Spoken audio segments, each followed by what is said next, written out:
আমাদের মাঝে ভালোবাসা পয়দা করবে, ভালোবাসা সৃষ্টি করবে। শুধু তাই নয়, শত্রু ও বন্ধুতে রূপান্তরিত হয়ে যাবে। এমন একটা বিষয়, আজকে এমন একটা বিষয় আলোচনা শুনব, শাশুড়ি বউয়ের সম্পর্ক গাঢ় হয়ে যাবে, শ্বশুর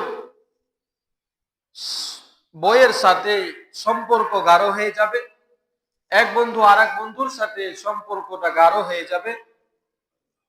অনুরূপ যত সম্পর্ক রয়েছে সমস্ত সম্পর্কে ভালোবাসা সৃষ্টি হবে, সম্পর্কটাকে আরো গাঢ় করে দিবে, একে অপরের প্রতি ভালোবাসা হবে, এমনকি বন্ধু না শত্রু ও বন্ধুতে রূপান্তরিত হয়ে যাবে।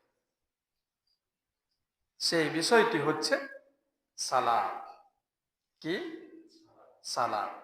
সালামের শাব্দিক অর্থ শান্তি, অভিবাদন, শান্তি। সালাম শান্তি। কিভাবে শান্তি? আজকে আমরা আলোচনার মাধ্যমে জানতে পারব। বিষয়টি আমরা এড়িয়ে চলি, সালামের বিষয়টিকে আমরা গুরুত্ব মনে করি না, কিন্তু এই বিষয়টি অনেক গুরুত্বপূর্ণ বিষয়।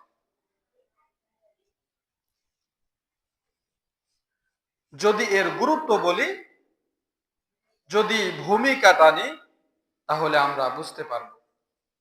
সূরা জুমার ৭৩ নম্বর আয়াত।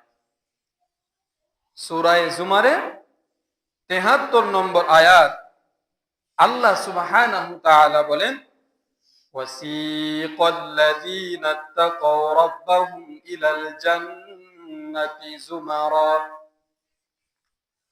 ওয়াসিকাল্লাযীনা তাকাও রাব্বাহুম, যারা তাদের রবকে ভয় করে, যারা তাদের আল্লাহকে ভয় করে, সৃষ্টিকর্তাকে ভয় করে, তাদেরকে ইলাল জান্নাতি যুমারা, যুমারা দলে দলে জান্নাতে প্রবেশ করানো হবে। সুবহানাল্লাহ। যারা তাদের রবকে, সৃষ্টিকর্তাকে আল্লাহ সুবহানাহু ওয়া তাআলাকে ভয় করে, তাকওয়া অর্জন করে, তাদেরকে আল্লাহ তাআলা দলে দলে কোথায় দিবেন? জান্নাতে দিবেন। হাত্তা ইযা জাউহা,